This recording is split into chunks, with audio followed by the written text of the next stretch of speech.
Hey, everybody, welcome back to the podcast. You're listening to the longest running superhero role playing game on Earth. I'm your host, the Game Master, and today is my son's 22nd birthday. So, first and foremost, happy birthday to him. If you guys would like to wish him a happy birthday, feel free to do that down in the comments section. Birthday wishes are always nice, and in this case, it helps out the channel in terms of the YouTube algorithm. And while you're at it, make sure you smash like and check to see if you're still subscribed because YouTube loves to unsubscribe people and not tell them. We've got an awesome community here, and that's thanks to you. So thank you so much for being here. So, having said all of that, if you follow our channel, you have probably heard me mention birthday games in the past. The way we normally do it is when it's a person's birthday, they get to play a game about something of their choosing that the rest of us wouldn't normally be that into. An example of this would be like how my daughter used to love My Little Pony when she was younger. So on her birthday, she might request a My Little Pony game. And then the rest of us would have to play one of the main six characters from that franchise, whether we liked it or not. And there were plenty of times in the past when I would pick some obscure 80s cartoon that I liked, but nobody else really cared about. And that's what we would do on my birthday. On my wife's last birthday, she wanted to play the David Bowie character from Labyrinth. So we found a way to make that happen. And as is so often the case, even though certain other players often dread playing in somebody else's birthday game, usually when it's all said and done, everybody liked how it went. As the GM, I try pretty hard to find a way to spin each birthday game so not only is the person we are celebrating happy, but so are all of their friends. The modern birthday game concept was something that the late, great Dave Eckelberger contributed to our particular circle of gamers. But even before that, Jay Mora, who was the game master before me, had an earlier concept, which was that on your birthday, you got one in game wish, as long as it was within reason, or at the very least, the general ballpark of being reasonable. I remember when the X-Men animated series was on TV in the early 90s, and I had a big crush on Rogue. A lot of guys that I knew at the time had a crush on Rogue. So that year, for my birthday, I said I wanted my character, who was John Redbridge, to have the ability to be able to touch Rogue without her being able to use her powers to hurt me. We were using GURP supers at that time, and we added a special advantage to his character sheet that just said immune to Rogue. And at the time, we didn't say why it was that he could do that. We just said that he could. It was years later that we were playing around with an old advanced Dungeons and Dragons boxed set called Wrath of the Immortals. And we did a minor retcon so that that particular version of John Redbridge had become an immortal before he met Rogue. And the immortals from 80s D&D were immune to any attack from a character who is not the same species that they are. So we said that is why Rogue couldn't hurt him, right? So even though it was a retcon, to me, it seemed like a very minor retcon. It didn't take away from anything that we had done. I just felt like we were adding to it. Anyways, the reason I bring that up is because my son hates that sort of thing. He has autism. And while he is very high functioning, he does sort of get obsessed with little details that I myself would just blow off. So, about a month ago, I asked him what he wanted to play for his birthday game, and he gave it a lot of thought. And then he told me he didn't want us to run a game for him that the others weren't into playing.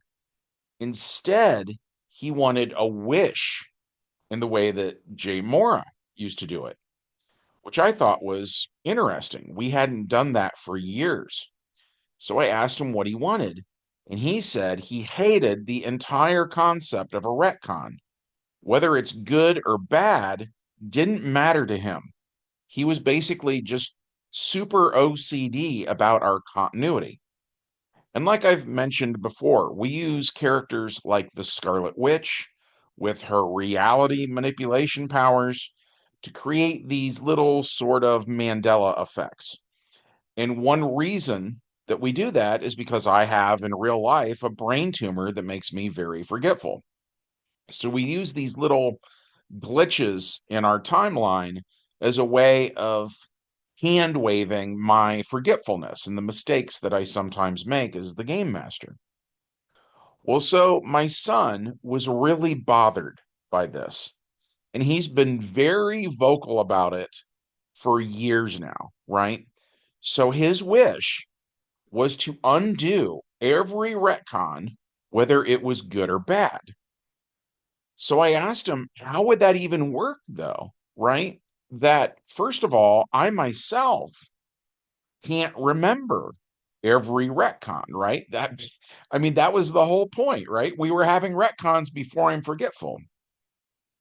And then I explained to him that the very first character that we ever had in our role playing game was Superman Red, and he predated the Crisis on Infinite Earths.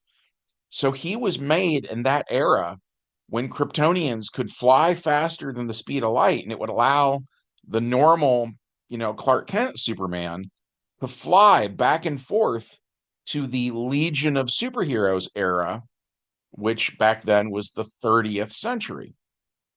And from day one, Superman Red might lose a fight. So he would fly back in time to when the fight started and he would help his younger self out, right? Whether or not that's good storytelling, it is what we were doing when we were playing this game at age 9 back in 1985, right? But yeah, from day one, changes to the timeline were baked into the core concept of our game world. Anyway, so we got to talking about how we could somehow grant his wish.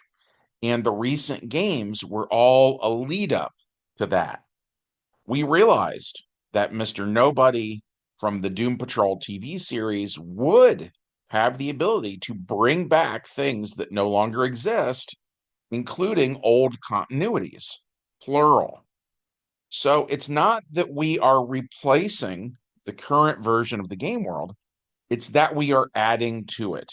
Our idea is that we have infinite dimensions that run parallel to Earth K. Earth J, for instance, is a parallel Earth to ours. After I graduated high school and took over duties as game master, the previous GM, who was Jay Mora, did not like some of the stuff that I was doing. So Earth J was created then to be Jay's Earth, where things went the way that he preferred. And Ryan L. Miller created Earth L, where basically the 1960s never ended. On Earth L, the hippies kind of took over because in the 90s, Ryan was more or less trying to be like a modern day hippie, right? But those worlds were never supposed to be a different timeline for Earth K. We said that you could visit them using dimension travel. But when a character on Earth K went back in time and made a change, the old timeline of Earth K would shift ever so slightly. And the old way that it went was gone forever. And we knew the old world was gone because anybody with temporal inertia was then pulled into this new continuity. And an example of that would be John Redbridge. Going back to how I said earlier that when we were 9 years old, we would say that if John Redbridge lost a fight, he would change time. Well, as we got older and we saw the problems with this, we then said that if he were to, say, fight a villain and lose an eye, just because he flew back in time and changed things didn't mean that he got his eye back. In fact, all he was really accomplishing was he was destroying his old world. Then he was totally alone in this new world he had made, and he was still missing his eye, right? So we took how he had been abusing time travel and we turned it around on him as a problem rather than a viable solution. That was our older selves trying to make the story as good as we could. Anyways, so the new idea is that now Mr. Nobody would use his powers to restore all these alternate timelines. Things that had been erased before were now going to be accessible. And it didn't take long before we got the idea that we wanted the Continuum Bar and Grill to be how most characters could visit these other worlds. The bar, by the way, is named after the old superhero team that Jay and Ryan were on, which was called the Continuum. And Continuum was sort of shorthand for the Guardians of the Space Time Continuum. And of course, the bar door allowed users to travel through space in the form of dimension travel, and it allowed them to go into the past and into the future, which was obviously time travel. But now we need a new power with a name like timeline travel. And going back to the thing I said earlier about how there was no way I could remember every tiny change that we made to the game world over the years, now I didn't have to if we said that Mr. Nobody wasn't just restoring everything I've ever done, but also everything I never did. In other words, infinite timelines, infinitely many alternate choices we could have made but never did. If this is the new thing that heroes can explore, then it didn't matter which ones we actually did or did not do. But it covered so many bases that would finally scratch that itch that my son has had for years now, right? So then the next question was, how would we get Mr. Nobody to cooperate?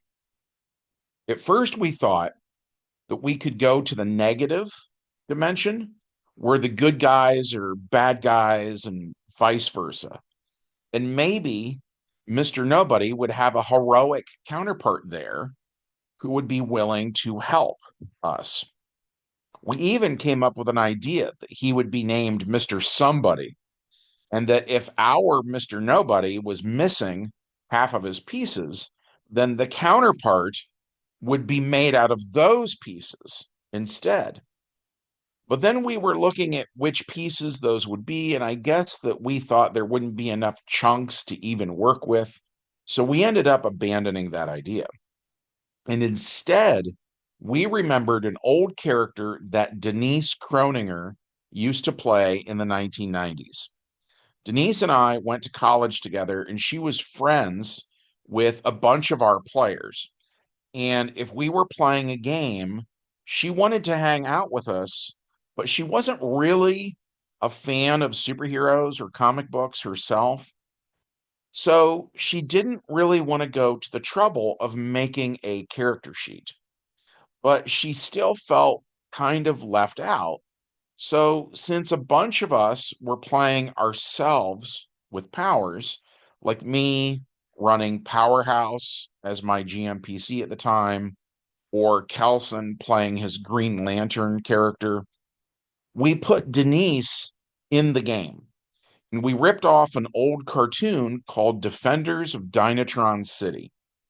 In that cartoon, a villain named Dr. Mayhem invents a soft drink called Proto Cola, which, if you drank it, it gave you superpowers. So we said this mutagen was in a vending machine on the college campus and that Denise drank some. And according to Denise herself, she wanted it to give her a personality kind of like Harley Quinn. Like the process of being mutated had driven her insane. And I'm guessing that Denise was trying to select a name that to her sounded like demented, but more like feminine. So she chose the name dementia, which is, of course, a terrible disease. My dad actually has that disease now. But back then, I guess none of us had ever heard of it yet. Anyways, so that's what we ended up calling her. And when all was said and done, we said that that drink turned her Caucasian skin more of like a chalk white color, and her blonde hair had a slight greenish tinge now. When we graduated from college, Denise then quit playing the game. I reached out to her over social media, I think back in the MySpace era, and I asked what she wanted done with her character, and she said she didn't care. She said that I could do whatever I wanted. So, since we killed off Kelson in the big crisis of 1997, we had said that Denise had been pregnant with Kelson's kid and that Kelson had turned on the other superheroes in that final game. He made a big glowing green hand and he almost smashed the gadget that was saving Earth K from the crisis. But the heroes took him out, which saved the world. But his son wasn't there. And in his mind, growing up, his dad had been a hero whose friends all betrayed him and assassinated him for no good reason. So the son grew up to become a villain. He had force manipulation powers like his dad had, and he had his mother's ability to copy the powers of whoever she was around at the time. So this kid was a problem because he had all of the powers of whoever he's fighting, but then he had all the powers of a Green Lantern too. And because of all of that, Denise's character was sort of re envisioned as more villainous, right? Again, kind of in the same way that classic Harley Quinn was a villain. So we decided to go to the negative universe and find the counterpart of Denise, who would be a hero, and she would be totally sane. And so we went to Chat GPT asking if there was maybe some sort of obscure real life like mental condition that would be the polar opposite of what the word dementia actually means. And it gave us a list of options, but the one that we thought was the best was resonance. I liked that if something resonates with you, there's this sense that it sticks with you, you remember it. But I also liked the idea that she was resonating with other characters, as in like she was sort of syncing up with them so that she had the same powers that they did, to be on like the same wavelength as them, so to speak. So our heroes go to the negative dimension where there are characters like Owlman and Ultraman instead of how in our universe we have guys like Batman and Superman. And at any rate, they bring resonance back to Earth K, which she is very into because in her universe, the bad guys have basically won and they've begun to spread through their universe like locusts destroying world after world. So the heroes make a mental note of this and talk about whether they should do something about this or not. But they put a pin in it for this game session. And instead, they just bring Resonance back to Earth K. But in the negative universe, we said that Resonance had a daughter instead of a son. And the daughter is named Reese Barber.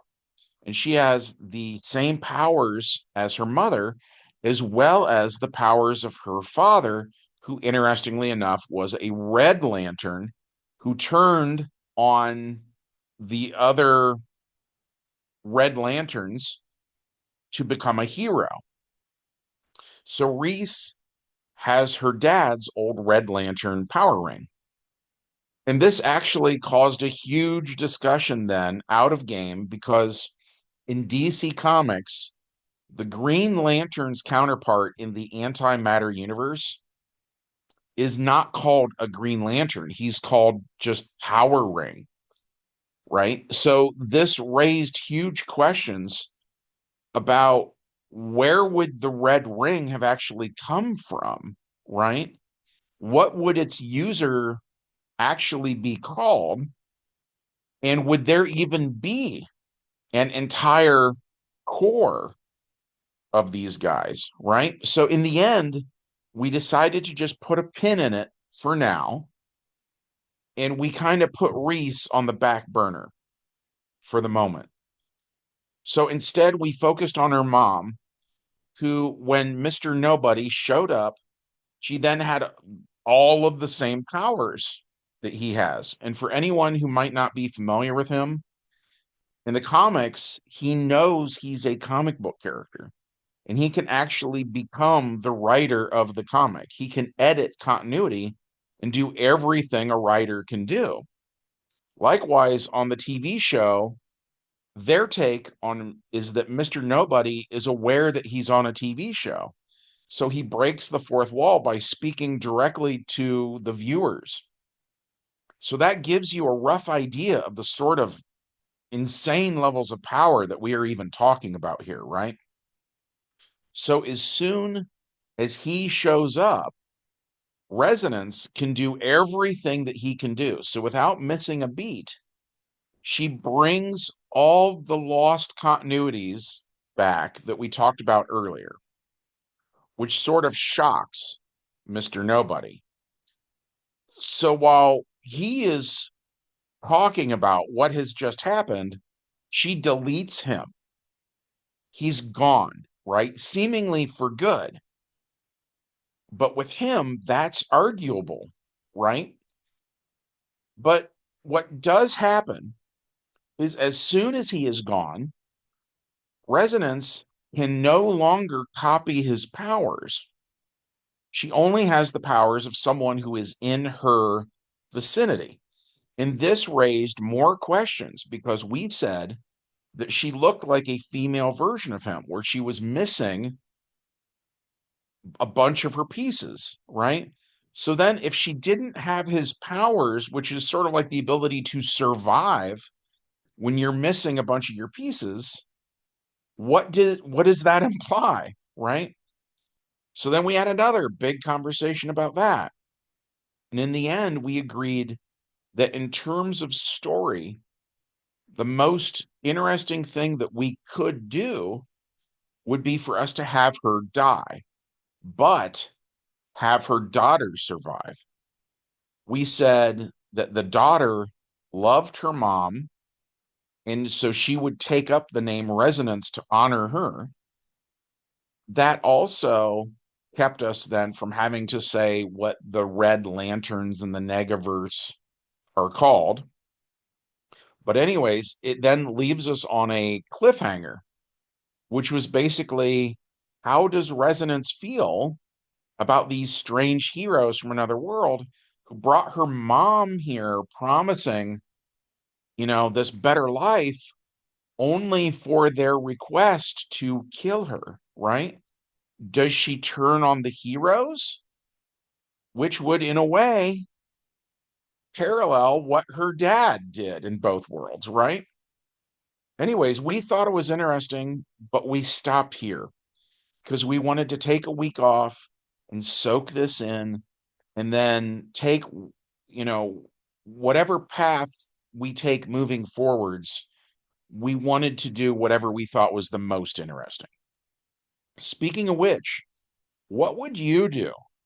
Right? I would be very interested to hear what would you do with Reese? Would you make her a hero and she just forgives the characters from Earth K? Do you think she should fight them? And by the way, speaking of them, do you think the Earth K characters should enter the negative dimension again and stop their evil counterparts from destroying that entire universe? Do you think they don't have the right to invade alternate realities and impose their own morality on others, even if it means standing by while innocent lives are snuffed out? Or for that matter, do superheroes not have the right to impose their will on villains even in the normal dimension? When should you stop a villain? Where's that line at? On face value, you could simplify this adventure by just saying that negative Denise killed Mr. Nobody and then she died. But the more you look at this one, the more complicated I think it actually gets, right? It's got layers. It's like an onion or an ogre. It's got layers though. But yeah, I would love to hear your thoughts in the comments section.